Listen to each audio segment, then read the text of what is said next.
La inteligencia artificial ha llegado a las aulas y vamos, ha puesto todo patas arriba. Para muchos es una amenaza directa a la integridad académica, está clarísimo. Para otros, en cambio, es una oportunidad de oro para innovar. Venga, vamos a meternos de lleno en esta tensión.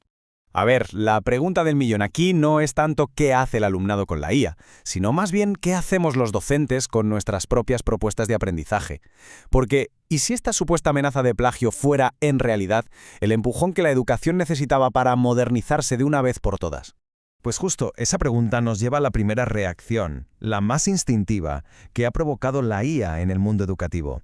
Y no nos engañemos, ha sido una reacción de alarma, centrada en lo que muchos ya llaman la nueva crisis del plagio. Y es que las encuestas, vamos, no dejan lugar a dudas. Cuando se le pregunta al profesorado, la integridad académica es, de lejos, lo que más les quita el sueño. El miedo a que copiar y pegar sea más fácil que nunca es un miedo muy real y muy generalizado. Claro, con tanto miedo en el ambiente, ¿es normal que nos preguntemos, ¿de verdad esto es algo nuevo? Si echamos la vista atrás un momento, veremos que esta sensación de pánico tecnológico no es para nada la primera vez que sacude las aulas. De hecho, es que es una historia que ya hemos vivido antes. A ver, parémonos a pensar. Primero fueron las enciclopedias, que de repente ponían todo el saber al alcance de la mano. Luego las fotocopiadoras, que permitían clonar textos al instante. Y ojo, más recientemente Wikipedia. Cada una de estas tecnologías, en su momento, fue vista como una invitación directa al plagio. Pero, ¿sabéis qué es lo más interesante? Lo que pasó después en todos esos casos. El pánico inicial, poco a poco, dio paso a la adaptación. Hoy, por ejemplo, a nadie se le ocurriría prohibir Wikipedia. Al contrario, se usa como una herramienta perfecta para enseñar a contrastar fuentes. Todo apunta a que la IA seguirá exactamente el mismo camino. Y es que justo esta historia de adaptación, de cómo al final integramos las herramientas en lugar de prohibirlas, nos lleva al meollo de la cuestión.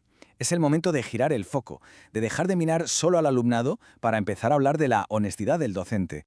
Ojo a esta reflexión, porque es importantísima. Si una tarea es tan básica que una inteligencia artificial puede clavarla sin necesidad de ninguna aportación humana, pues a lo mejor el problema no lo tiene la tecnología, sino el diseño de esa misma tarea. Nos da una bofetada de realidad y nos obliga a repensar si lo estamos haciendo bien.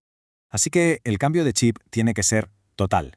En lugar de obsesionarnos con jugar a los policías para pillar al que copia, tenemos que poner toda nuestra energía en diseñar tareas donde el valor de verdad no esté en el resultado final, sino en el proceso, en la reflexión y en el toque personal que cada estudiante le da.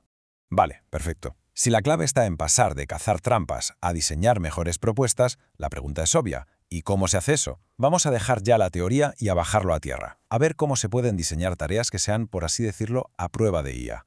Venga, vamos a imaginarlo. Estamos en una clase de historia. El tema, la Revolución Francesa. Lo fácil sería pedir un resumen de lo que pasó, ¿verdad? Algo que una IA te hace literalmente en 10 segundos. Pero no, el enfoque tiene que ser completamente diferente. En este nuevo modelo, la cosa cambia. Se le pide al alumnado que use la IA, sí, pero como un trampolín.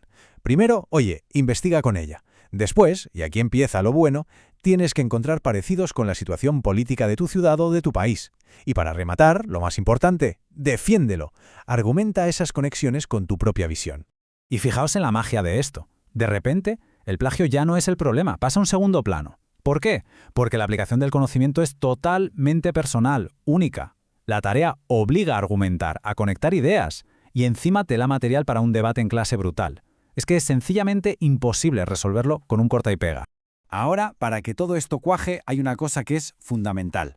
Hay que valorar el proceso, no solo la nota del trabajo final. Se trata de pedirles que cuenten el cómo usaste la IA, qué decisiones tomaste por el camino, por qué.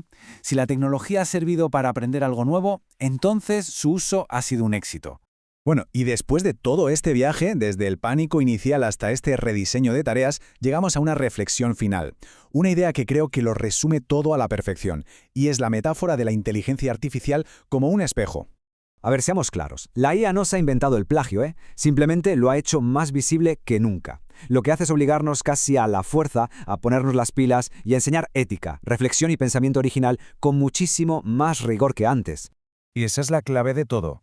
La IA actúa como un espejo que nos ponemos delante y nos devuelve el reflejo de nuestras propias prácticas como docentes. Nos obliga a mirarnos y a preguntarnos si lo que pedimos en el aula tiene de verdad sentido.